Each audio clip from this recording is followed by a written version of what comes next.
buat menggal leher kamu. Kenapa saya dipenggal, Pak? Emangnya saya apa? Ya jelas. Emang saya mermut? Nah, lebih dari bermut. Kalau saya udah biasa pegang-pegang orang. Mau kamu sudah anti bacok kamu? Anti bacok saya. Anti bacok, anti peluru saya. Mau ditembak? Anti tembak saya. Terus? Jangankan tembak, rudal pun nggak mempan sama saya. Oh, rudal. Rudal. Rudal mana tuh? Rudal dari Amerika, Australia, Soviet, dari mana nggak kalau mempan sama saya. Kamu berani sama Amerika? Oh, jelas berani. Saya biarnya ini. Peluru, rudal balistik sudah saya coba. Pulang kapan kamu dari rumah sakit jiwa? Kamu yang dari rumah sakit jiwa. Kamu yang dari rumah sakit jiwa. Lah ya kamu rudal nggak mempan, berarti kamu nggak waras kamu. Kamu harus memang udah bukti kok.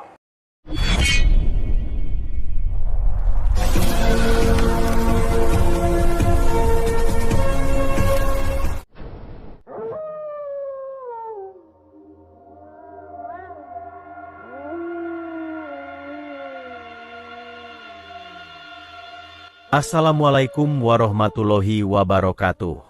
Sahabat pemirsa yang dirahmati Allah Subhanahu wa Ta'ala. Selamat menyaksikan kembali kisah dakwah Ustadz Kang Ujang Bustami, dan semoga keberkahan senantiasa terlimpahkan kepada kita semuanya. Video ini adalah ketika Kang Ujang ditantang duel Kiai Sesat Sakti Zainal Pamungkas. Kiai ini mengaku kebal bacok, kebal tembak, bahkan sampai kebal rudal. Dia sangat marah karena Kang Ujang dianggapnya telah menghalangi pekerjaannya. Sehingga dia menantang Kang Ujang untuk melakukan duel adu ilmu kanuragan. Lalu mampukah Kang Ujang mengalahkan Kiai Zainal Sakti ini? Silahkan disaksikan kisahnya selengkapnya. Dan semoga Allah Subhanahu wa Ta'ala senantiasa memudahkan Kang Ujang Bustami dalam menjalankan setiap misi dakwahnya.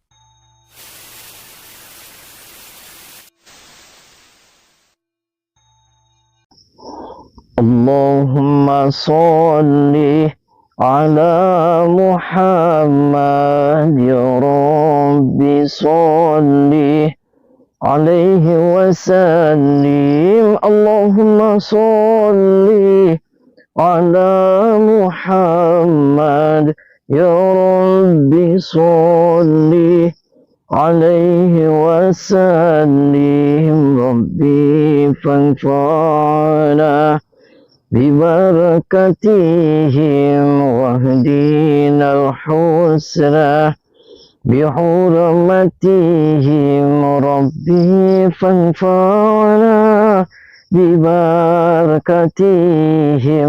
واهدنا الحسنى بحرمتهم.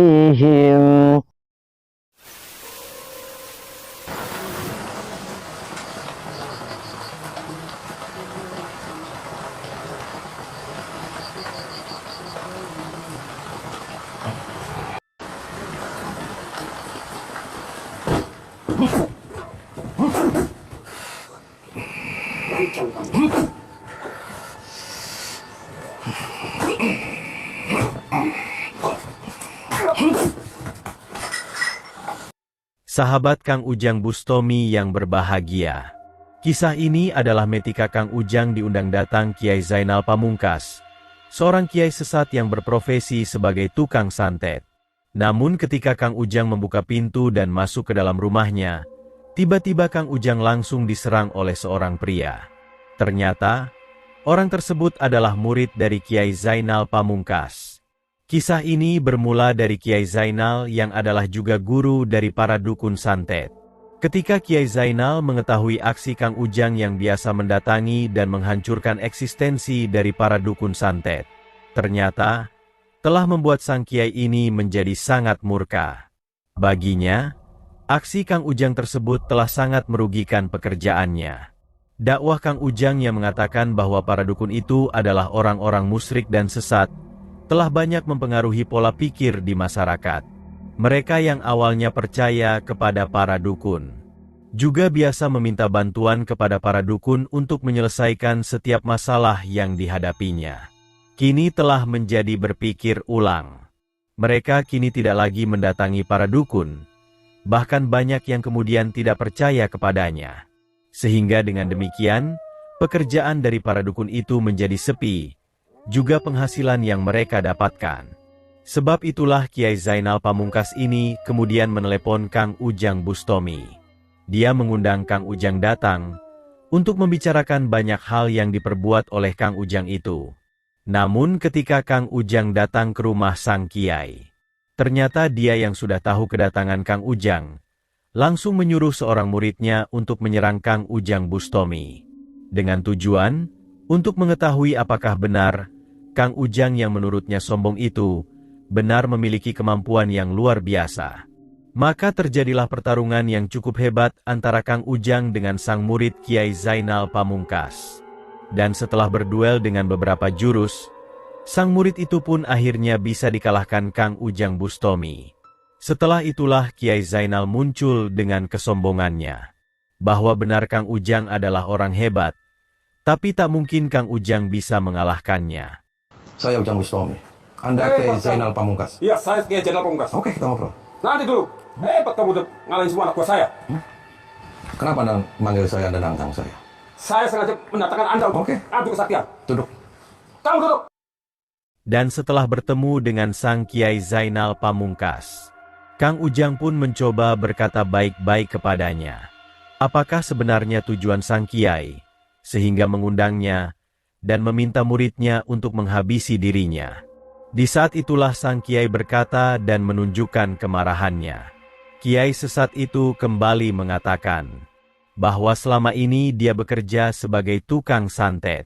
Namun sejak Kang Ujang berdakwah memberantas dukun santet, pekerjaannya menjadi sangat sepi. Orang-orang itu menjadi tidak percaya lagi kepada para tukang santet seperti dirinya, sehingga membuat dia tidak bisa mendapatkan penghasilan lagi. Dia tidak lagi bisa mencukupi kebutuhan keluarganya, juga para istrinya yang meminta uang setiap hari. Dia kini ingin meminta pertanggungjawaban Kang Ujang. Namun jika Kang Ujang tidak memberi ganti rugi, maka dia akan menghajar Kang Ujang sampai mati. Kamu udah merusak usaha saya, teman-teman saya, anak buah saya. Kamu kalahkan semua, kamu bunuh semua. Saya sepi sekarang. Nggak ada anak buah, nggak ada tamu yang datang ke sini. Sepinya kenapa? Ya sepi. Istri saya sekarang istri muda punya dua, minta mobil, minta beli motor, minta bikin rumah, nggak bisa. Karena saya nggak punya uang sekarang. Kamu sepi. Terus Gara-gara kamu. kenapa saya diajak ngobrol di WC, Pak? Ya nggak apa-apa, sengaja saya di sini di WC. Banyak jin. Di sini kumpul sama anak buah saya. Ada berapa jin? 1000 lebih. Oh. Untuk siap ikat kamu. Oh, 1000 jin untuk nikat saya. Iya. Dan diancam Kiai Zainal yang demikian itu. Sedikit pun Kang Ujang tidak merasa gentar. Bahkan Kang Ujang mencoba untuk menasihatinya, yaitu agar Kiai Zainal berhenti dan bertobat saja dari bekerja menjadi tukang santet. Apalagi dia mengaku dirinya adalah Kiai. Seharusnya lah Kiai itu mengajarkan ilmu agama dan kebaikan, juga menjadi tauladan dalam beribadah kepada Tuhan. Tidak malah menjadi tukang santet, yang mengajarkan kesesatan dan menyembah setan. Dan dinasihati Kang Ujang yang demikian itu, Kiai Zainal menjadi bertambah murka. Dia meminta Kang Ujang tidak semakin memancing kemarahannya. Menjadi tukang santet itu adalah sudah menjadi pekerjaannya. Siapapun tidak punya hak untuk menghalanginya, termasuk dengan Kang Ujang Bustomi. Dan jika Kang Ujang tidak berhenti, maka dia akan segera membunuh Kang Ujang dengan kekuatannya. Buat menggal leher kamu. Kenapa saya dipenggal, Pak? Emangnya saya apa? Ya jelas. Emang saya mermut? Enggak, lebih dari bermut. Kalau saya udah biasa pegang-pegang orang. Oh, kamu sudah anti bacok kamu? Anti bacok saya. Anti bacok, anti peluru saya. Mau ditembak? Anti tembak saya. Terus? Jangan ketembak, rudal pun nggak mempan sama saya. Oh, rudal. Rudal. Rudal mana tuh? Rudal dari Amerika, Australia, Soviet, dari mana? Nggak kalau mempan sama saya. Kamu berani sama Amerika? Oh, jelas berani. Saya biarnya ini. Peluru, rudal balistik. Sudah saya coba. Pulang kapan kamu dari rumah sakit jiwa? Kamu yang dari rumah sakit jiwa. Kamu yang dari rumah sakit jiwa. Dan mengetahui sang Kiai yang terus sombong dan keras kepala itu, Kang Ujang pun tidak ada pilihan lain lagi. Kang Ujang kemudian mempersilahkan sang Kiai untuk melakukan kehendaknya. Namun yang pasti, Kang Ujang datang juga dengan sebuah misi, yaitu juga ingin menghentikan sang Kiai dari menjadi tukang santet, juga akan menghancurkannya jika dia tidak bisa disadarkannya. Mau nantang, kamu nantang saya. Mau uji coba kekuatan saya. Sok. Oh, Oke, udah kenyang. Dengan bantai kamu, saya makan kamu nah sekalian. kamu yang saya makan. Sok. Kakang tawa adi-ari-ari. Sedulur papat 5 pancer jabang bayi channel Pamungkas. Jalur kesaksian. Bunuh dan Tommy.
Kiai sesat itu terus berusaha untuk menghancurkan Kang Ujang dengan kekuatannya. Akan tetapi, sehebat apapun kekuatan iblis itu menyerang, Kang Ujang masih tetap tegak dan perkasa. Dan setelah cukup lama bertahan, Kang Ujang pun mengeluarkan ilmu hikmah pamungkasnya. Dan ketika ilmu hikmah itu menghantam tubuh sang kiai, langsung tumbang tak berdaya. Tubuh itu tepar terkapar, dan kemudian sekarat meregang nyawa. Maka tamatlah riwayat Kiai Sesat Zainal Pamungkas yang sangat sombong itu. Terima kasih telah menyaksikan kisah dakwah inspiratif yang penuh edukasi dan kemuliaan ini. Ambil sisi positifnya dan buanglah sisi negatifnya. Tentunya kami juga berharap kisah dakwah yang kami sajikan ini bisa memberikan manfaat, juga menjadi petunjuk bagi para pemirsa. Dan semoga Allah Subhanahu wa Ta'ala senantiasa memberikan banyak rahmat-Nya kepada kita semuanya. Wassalamualaikum warahmatullahi wabarakatuh.